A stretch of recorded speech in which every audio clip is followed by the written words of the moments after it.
Olá, eu sou o professor Robson Lima e na aula de hoje nós falaremos a respeito da história de alguns instrumentos de metais bastante curiosos. Vamos começar falando desse instrumento aqui, que é o ophicleide. Esse instrumento é um instrumento... Vou começar falando a respeito desse exemplar, tá? Esse é um exemplar bem antigo, é um instrumento francês da marca Gauthot. Esse é um exemplar do ano de 1887. É um instrumento bastante antigo, está bem conservado. Ele está funcionando em sua totalidade. E para falar um pouco da história do ophicleide, a gente precisa falar a respeito de outro instrumento. É um instrumento também muito antigo, um instrumento da época da Renascença. É um instrumento chamado serpente, consistia num instrumento de madeira, né, que era acionado por bocal, assim como todos os instrumentos de metais. O som desse instrumento ele funcionava através da vibração de lábio, né, como a gente já falou em outras aulas. Era o lábio que vibrava e produzia o som. E o serpente era um instrumento de madeira, e chamado assim porque ele tem essa forma de serpente, né, ele é um S assim. E essa madeira ela é encoberta por um couro. E ele tem uns furos no corpo desse instrumento, são furos que lembram os furos da flauta doce. E esse instrumento era um instrumento grave, né? Era um instrumento responsável pelos sons graves, pelas frequências graves da orquestra da Renascença. E os instrumentos eles foram evoluindo, eles foram ganhando novas formas, eles foram aumentando sua sonoridade. E, infelizmente, o serpente, ou serpentão, que era como era chamado o serpente baixo, ele não tinha mais uma sonoridade suficiente para suportar, para equilibrar com a orquestra que estava ganhando corpo, ganhando proporção. E esse instrumento aqui ele surge exatamente por conta dessa necessidade, né? Em 1817, o então rei da França... ele determinou que deveria ser construído um novo instrumento que era para suprir essa necessidade, né? E foi aí que nasceu o ophicleide, né? Existia um concurso lá na França, em 1817, esse instrumento aqui vence esse concurso e ele vem a suprir essa necessidade que a orquestra tinha. E é aí que nasce o ophicleide, né? Esse nome é muito curioso, mas, enfim... Esse nome vem do grego, né? Então, o oph, ele vem de chaves, na verdade, o oph ele vem de serpente, e o kleide vem de chaves, né? De clé. Então, assim, na verdade, ele dá continuidade a isso que o serpente fazia, mas dessa vez é uma serpente com chaves, né? Então, esse aqui é um ophicleide de 11 chaves. Esse é um exemplar que tem a armadura em dó. E esse instrumento ele foi um sucesso na época, né? Ele foi muito utilizado por alguns compositores. O próprio compositor Berlioz, o francês, ele escreveu para partes importantes para o ophicleide, lá na Sinfonia Fantástica, né? Então, esse instrumento ele teve muito destaque na época em que foi criado, né? Aqui no Brasil, o ophicleide ele chega ali na década de 50, década de 40, e um instrumentista chamado Irineu Batina é quem se destaca com o ophicleide aqui no Brasil. Só que com uma outra vertente, né? No Brasil, a gente não tem o ophicleide trabalhando com música erudita, como era o caso lá dos franceses. O ophicleide aqui no Brasil, ele tem um destaque muito importante com a música popular. O ophicleide ele se destaca no choro, né? E nas rodas de choro do Rio Antigo. Então, as pessoas tinham muito esse tipo de instrumento que se destacava pelo seu som aveludado. E ele se destaca porque ele tem uma tessitura ali parecida com um trombone, porém ele tem um timbre mais sutil, um timbre mais suave, que lembra muito o timbre do eufônio, né? Então, o ophicleide foi um instrumento muito interessante para essa época. Eu vou tocar um pouquinho para vocês ouvirem o som dele e depois eu falo também algumas curiosidades. Tem umas coisas bem interessantes que aconteceram por conta da criação desse instrumento. Então, assim, é um instrumento também de bocal, tá certo? Só que diferente de todos os outros metais, ele não tem as 3 bombas, os 3 pistões ou os 3 rotores, né? Ele tem chaves, assim como o fagote, como o saxofone, tá?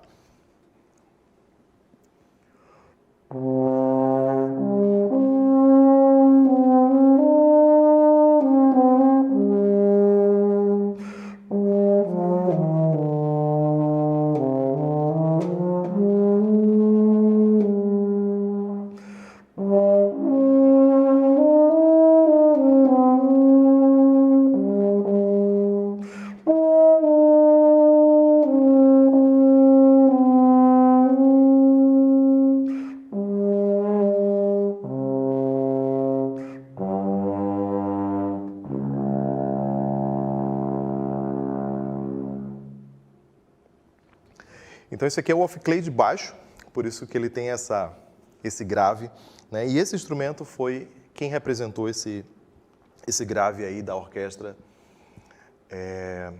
que o Berlioz escreveu. A curiosidade, uma coisa bem interessante a falar sobre ele, é que muitas pessoas, quando olham para esse instrumento, elas sempre imaginam que é um instrumento que parece muito com o saxofone, né, por conta dessas chaves, por conta da construção. O saxofone tem muitas essas chaves que acionam esses furos, né, que abre, que fecha, que abafa, que aumenta e diminui, né, o tamanho do instrumento. É aquilo que a gente falou na aula anterior. E esse instrumento ele lembra muito o saxofone. E isso não é à toa, tá? O criador do saxofone, que é o Adolphe Sax, que é um belga, construtor de vários instrumentos, inclusive ele tem um destaque muito importante na construção de instrumentos de metais. Esse belga ele viveu por muito tempo em Paris, né? E quando o off-clay foi criado, a partir ali de 1817, muitas pessoas adquiriram um instrumento, e esse instrumento ele circulava ali em torno do Conservatório de Música em Paris. E um belo dia, o Adolphe Sax estava passando. É interessante que o Adolphe Sax ele tinha criado o clarone, né, o clarinete baixo, e ele estava ali com uma boquilha de clarinete passando, e ele viu esse instrumento e falou: olha, que instrumento legal. Como é que seria esse instrumento soando, ao invés de ter um bocal de instrumentos de metais, ele tivesse uma boquilha, né? E aí ele pega a boquilha lá do clarone, coloca aqui nesse instrumento, aqui no tudel do off-clay, e aí ele toca. E eu não tenho aqui uma boquilha de saxofone ou de clarone, mas o efeito que o Adolphe Sax tem é exatamente o som, é exatamente o timbre que a gente tem hoje do saxofone barítono, que é aquele saxofone grande. Então, é muito interessante porque através desse formato, dessa coisa das chaves, desse tamanho de instrumento, é que o Adolphe Sax ele cria o saxofone. Então, assim, o saxofone ele não é da família dos metais, porém ele tem essa ponte, né, que vem da criação desse instrumento aqui. Então, a partir daí, o saxofone barítono, que é um saxofone grave, depois ele reduziu lá o tamanho dos instrumentos, enfim. E existe a família dos saxofones, mas a relação que existe do sax com esse instrumento é exatamente essa. Depois, o off-clay ele fica um pouco apagado aí no repertório, na história, né? Até mesmo porque o off-clay ele tem mais som que o serpente. Porém, a seção de metais das orquestras elas começam a crescer. Os instrumentos eles têm mais som, eles têm um tamanho maior, eles têm um outro tipo de construção. E aí, o repertório que era tocado pelo off-clay é substituído pela tuba, que é o mais recente dos instrumentos de metais. E aí, mesmo essa sinfonia fantástica lá do Berlioz, algumas apresentações, as orquestras utilizam 2 tubas ao invés de 2 off-clays, ou um off-clay e um serpente. E então é o seguinte, temos o serpente como instrumento antecessor, depois ele é sucedido pelo off-clade e hoje esse repertório ele é tocado pela tuba, né? Porém, aqui no Brasil, ainda temos alguns instrumentistas que utilizam desse instrumento para fazer essa música popular, que é o chorinho, tá certo? Esse é um instrumento bastante interessante, que eu fiz questão de demonstrar para vocês, tá? Agora vamos passar para um outro instrumento que também é um instrumento que tem uma tessitura muito parecida com esse, que também é um instrumento que está ali, barítono, baixo, a depender da região que toca, mas o nome que ele recebeu foi o nome de tenor horn. É esse instrumento aqui, que é um instrumento bem interessante também, que tem uma sonoridade muito gostosa, é um instrumento que ele tem uma tessitura ali de tenor, alcançando a região de barítono também. E esse instrumento ele é muito curioso, porque esse instrumento ele inspira também alguns construtores, né? Ele é chamado tenor horn porque ele é uma trompa também, né? Um instrumento que descende daquela linhagem dos chifres, né? Por isso que ele tem esse formato cônico, né? Inclusive é importante falar sobre essas duas vertentes, né? Os instrumentos de metais, eles são ou cilíndricos ou são cônicos, né? No caso do tenor horn, no caso da trompa, no caso do flugelhorn, que eu vou falar daqui a pouco, são instrumentos cônicos, ou seja, são instrumentos que descendem dos chifres animais. E esse aqui é o tenor horn. A origem desse instrumento ele é ali do que hoje a gente conhece como República Tcheca. Então, aquela região, eles tinham muitos esses instrumentos para fazer o repertório tradicional, para tocar músicas típicas daquele país. E tem uma coisa muito interessante, porque esse instrumento ele se assemelha muito a um outro instrumento chamado tuba wagneriana. A tuba wagneriana ela tem exatamente esse mesmo formato, porém, a campana ela não vai para a esquerda, como é o caso desse instrumento. A campana ela vai para a direita. Então, o compositor Richard Wagner, quando ele estava escrevendo lá o ciclo de óperas dele, Wagner ele imaginou um som que ainda não existia dentro da orquestra. O Wagner imaginou que um tema que ele tinha, um trecho de uma composição dessa ópera dele, ela deveria ser tocada por um instrumento que tivesse um som que se aproximasse do som do trombone alto, do trombone tenor, né? Mas não era muito o timbre que ele queria. Inclusive, ele tentou um pouco, ele inclusive escreveu a partitura para trombone, e os trombones tocaram, porém, aquele timbre não era o timbre que o Wagner desejava. E o Wagner fez umas viagens e ele conheceu esse instrumento aqui. Na época, talvez não esse exatamente, mas um instrumento muito parecido como esse, que se chamava cornon. O cornon, exatamente, ele tem esse nome por conta do formato, porque ele também é um instrumento cônico. E Wagner gostou muito do timbre daquele instrumento. Porém, era um instrumento que tinha um calibre muito grosso. Apesar de ser um instrumento cônico, mas o calibre dele era muito grosso. E não era o timbre que Wagner desejava. O Wagner levou esse instrumento para Paris, porque o Wagner foi fazer uma visita para o mesmo Adolphe Sax, que criou o saxofone baseado aqui no off-clade. E o Adolphe Sax ele fez algumas mudanças nesse instrumento, e o que ele fez foi o seguinte: ele pegou esse tubo principal, esse tudel, e ele colocou um calibre menor, e esse instrumento que já era cônico, ele ficou mais cônico ainda, porque ele começa exatamente com o mesmo calibre aqui da trompa, do tudel da trompa. Inclusive, a tuba wagneriana, que é como Wagner chamou esse instrumento, ela tem o bocal exatamente igual ao bocal dos trompistas. Inclusive, são os trompistas quem tocam as tubas wagnerianas. Então, assim, esse instrumento ele é muito importante porque ele deu esse norte da construção da tuba wagneriana, que foi um instrumento muito empregado em óperas do próprio Wagner em óperas de outros compositores, em sinfonias do próprio Bruckner, enfim, o moderno John Williams, ele escreve também algumas coisas com o quarteto de tubas wagnerianas. Então é um instrumento muito interessante. E esse instrumento aqui é um instrumento que se destaca muito no folclore da música alemã. Então sempre que a gente procurar fazer uma pesquisa a respeito da música folclórica alemã, música instrumental, a gente vai ter esse instrumento fazendo um quarteto, geralmente são 2 desses, ou um tenorhorn, que é esse, e um barítono-horn, que é um outro instrumento muito parecido com esse, mas ele tem um quarto rotor, 1, 2, 3, 4, né? É parecido com aquele sistema que eu mostrei ontem da trompa dupla. E esse instrumento, ele faz par com 2 outros instrumentos que eu vou mostrar daqui a pouco, que é o flugelhorn, tá? Vou tocar um pouquinho para vocês conhecerem o som desse instrumento. É um som muito agradável, muito gostoso.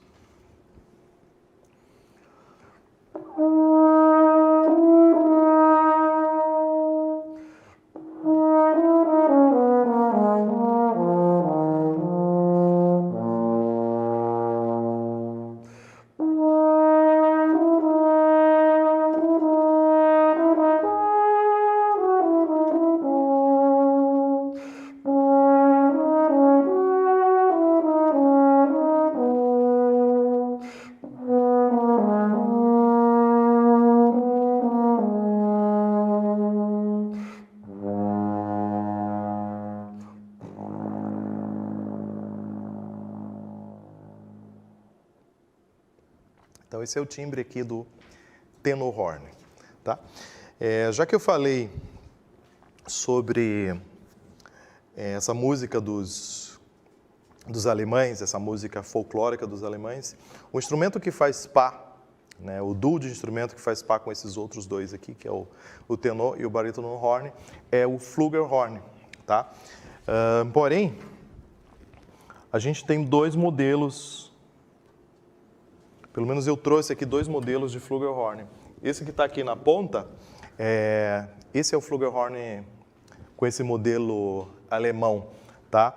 O que vai diferenciar é que o flugelhorn francês, que é esse aqui, é um flugelhorn que tem um sistema de pistão, né? Muito parecido com o trompete, né? E esse flugelhorn alemão, ele tem esse outro sistema aqui, que é um sistema de rotores, que é um sistema muito parecido com o sistema utilizado pela trompa, né?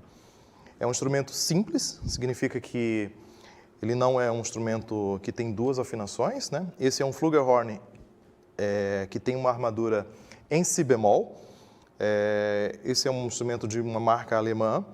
E aí o que eu havia falado era sobre o acionamento aqui, ó. O acionamento são essas 3 palhetas, muito parecido com esse sistema aqui da trompa. Essas palhetas, elas acionam esses rotores, né? 1, 2 e 3. E aí é o mesmo sistema que a gente falou em uma aula anterior, que cada um desses rotores, ele é responsável por acionar o desvio para essas bombas aqui. Então, quando eu aperto o primeiro rotor, o ar ele desvia para cá. Segundo rotor, o ar desvia para essa outra bomba. Terceiro rotor, o ar desvia para essa terceira bomba aqui. Tá? Então, isso a gente já conversou a respeito, então não vou falar muitos detalhes sobre isso. Interessante falar que, diferente do que muita gente pensa, o flugelhorn ele não é um trompete, né? O flugelhorn ele é um instrumento muito particular e que está muito próximo das trompas. O flugelhorn ele é um instrumento que ele pertence ali à família das trompas, então a gente pode considerar o flugelhorn como sendo uma trompa muito alta, né? Uma trompa pequena.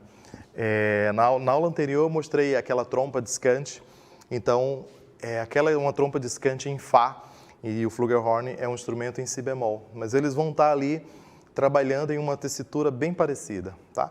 O timbre do flugelhorn e a tessitura, ele lembra muito um outro instrumento que se chama corno de Katia, que é um instrumento que vem lá da Itália, que tem uma característica de soar muito parecido como soa a trompa discante, que é aquela que a gente mostrou. Eu vou tocar um pouquinho e para vocês perceberem a característica do som desse instrumento.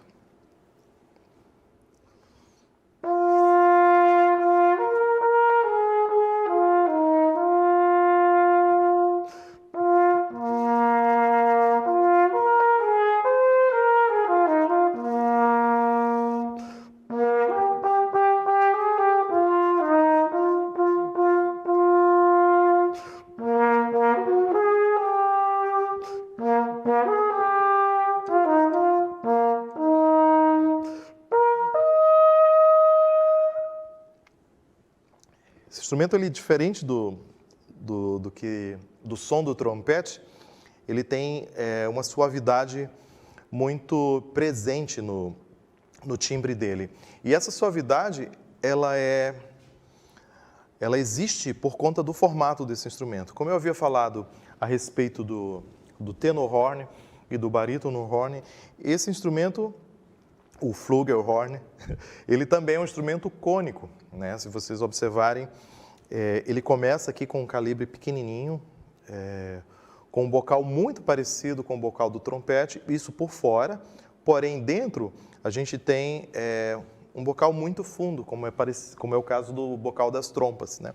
E ele começa aqui e vagarosamente ele vai alargando, né? Se a gente for ver aqui, já na segunda volta, a gente já tem quase o dobro do que a gente tinha aqui na parte inicial do instrumento, né? E ele vai alargando e aqui ele continua e termina aqui nessa campana, que é uma campana razoavelmente grande, talvez muito parecida com a campana dos trombones clássicos, né? Dos trombones da época, os trombones que sucederam a sacabucha, tá?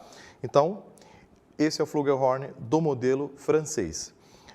Eu posso mostrar aqui esse outro, que é um flugelhorn muito mais comum aqui no Brasil, que é esse flugelhorn de modelo francês, tá? Esse é um exemplar da França, né? Esse é um Selmer, é um instrumento muito interessante, muito antigo, inclusive. Os flugelhorns franceses, eles têm essas 3 bombas aqui, e a maioria agora deles, inclusive alguns fabricantes americanos também fazem, essas bombas elas têm voltas aqui para baixo, e elas têm umas bombas de afinação para afinação, para microafinação, enfim, para ajuste. Esse instrumento, como é um instrumento mais antigo, é um instrumento do início dos anos de 1900, 1912 talvez, esse é um instrumento que ele ainda não tem essa tecnologia. Mas é um instrumento aqui, assim como os trompetes ou como as trompas de pistão, as trompas francesas antigas, é um instrumento utilizado, acionado por pistões, né? por uma máquina de pistão, né? E aí a função é exatamente como todas as outras dos outros metais que a gente falou. Essa primeira bomba aqui, ela é acionada por esse primeiro pistão. Essa bomba pequena acionada pelo segundo pistão, e essa bomba maior aqui, essa que vem para esse lado, ela é acionada por aqui, por esse terceiro pistão. Ou seja, inicia-se o som aqui, né? Como eu já havia falado também em uma aula anterior, esses instrumentos de metais, eles não têm som algum, né? O som dos instrumentos de metais é o som que acontece pela vibração de nossos lábios. Então, se alguém perguntar para vocês qual é o som do trompete, esse é o som do trompete. Qual o som da trompa? Esse também é o som da trompa. De todos os metais, é o som da vibração de seus lábios. Esses instrumentos eles servem exatamente para amplificar o som produzido pela vibração de nossos lábios. Então, o som começa aqui, ele segue esse primeiro cano aqui e ele entra aqui dentro da máquina dos pistões, né? E aí esse som, se a gente não aciona nenhuma dos pistões, ele passa direto aqui, segue, faz essa primeira volta, vem aqui pelo tubo principal e ele vai sair lá na campana. É interessante pensar também e observar que esse instrumento também é um instrumento cônico, né? Diferente do trompete, diferente do trombone, que são instrumentos cilíndricos.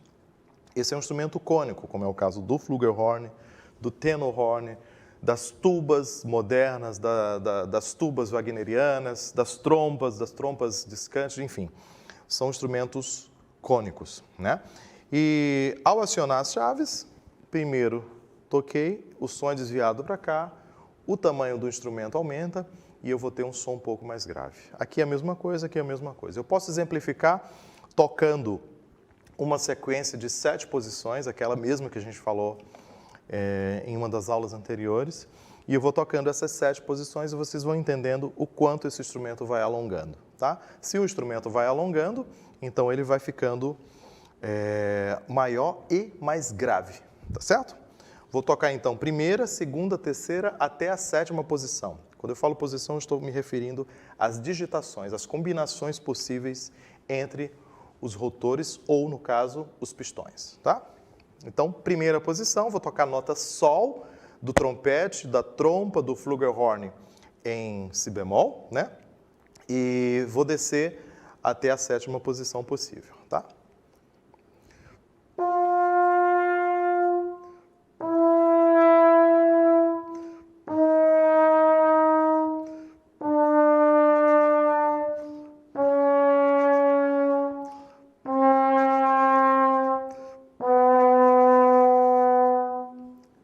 Então, essa é a sonoridade desse modelo francês de flugelhorn e essas são as 7 posições possíveis, tá? Eu tenho mais um instrumento para mostrar para vocês, que é um instrumento muito curioso também, não muito utilizado nas orquestras do repertório mais popular ou as coisas mais recentes, porém, a orquestra clássica lá do Wagner, a orquestra romântica do Wagner e de outros compositores ali próximos utilizaram muito esse instrumento, que é um instrumento que tem um formato bem parecido com esse flugelhorn aqui. Se a gente comparar os dois, são instrumentos que se parecem bastante, porém, se a gente for verificar o tamanho desses instrumentos, são instrumentos que têm tamanhos bem diferentes. Esse instrumento aqui da minha mão esquerda, que é o trompete baixo, ele tem o dobro de tamanho desse instrumento aqui da minha mão direita, que é o flugelhorn alemão.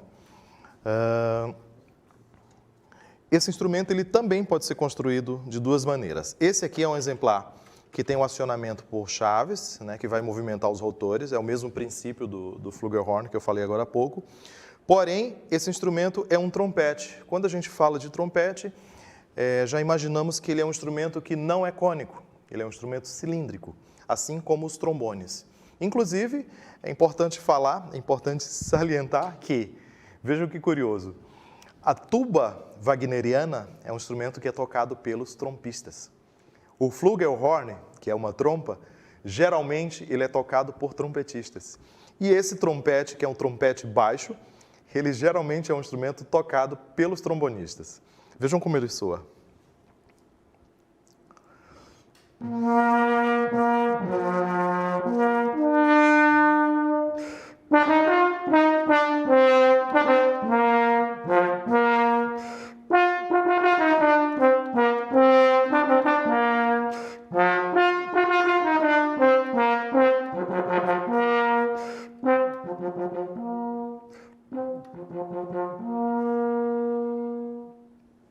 Um timbre que lembra muito o timbre do trombone tenor, né? Então, assim, esse é um instrumento, quando eu falo o tamanho, eu não falo o tamanho do comprimento da vara, enfim, eu falo o tamanho do tubo, né? O trombone é um instrumento que tem algumas voltas aqui no início dele, ali perto da campana, mas o tamanho do trombone tem muito a ver com a vara, né? E esse instrumento é um instrumento que ele tem voltas entre si, né? Vou começar aqui pelo bocal. Então ele sai aqui. Verifiquem que ele é um instrumento cilíndrico, né? Existe logicamente uma parte cônica porque a campana ela não deve ser do mesmo calibre dos outros tubos, né? Mas na maioria, a maior parte da construção desse instrumento são em tubos cilíndricos. Então a gente sai aqui, saindo do bocal, em um tubo totalmente cilíndrico, ele dá essa primeira volta, vem por aqui, sobe novamente para cá, e aí sim ele entra aqui na caixa dos rotores, né?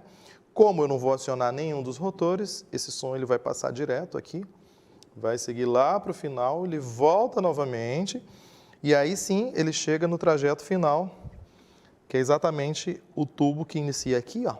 Não sei se pode pegar o detalhe, esse tubo que inicia aqui nessa junta é a única parte desse instrumento que ele começa a se tornar cônico. Então, vindo daqui, ele vai até a campana e sai nessa campana, que tem um tamanho muito parecido com o tamanho da campana do flugelhorn e que se aproxima também do tamanho da campana do trombone clássico, tá?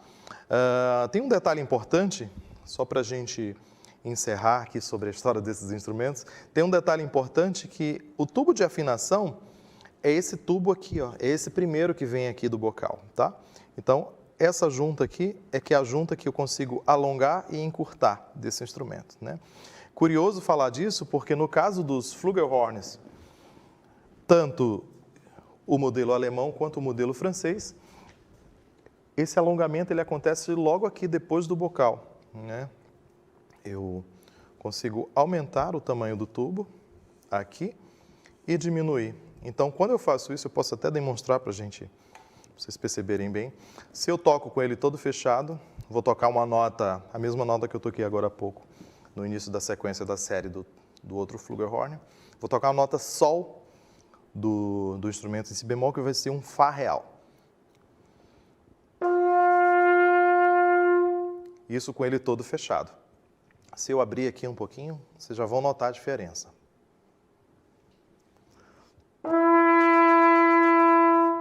Então, isso reforça o princípio que um tubo, quanto maior ele for, mais grave ele será, tá? Então, é só para concluir essa questão da afinação desses instrumentos. Então, nessa aula, a gente apresentou aqui alguns instrumentos curiosos, o Flugelhorn alemão, o Flugelhorn francês.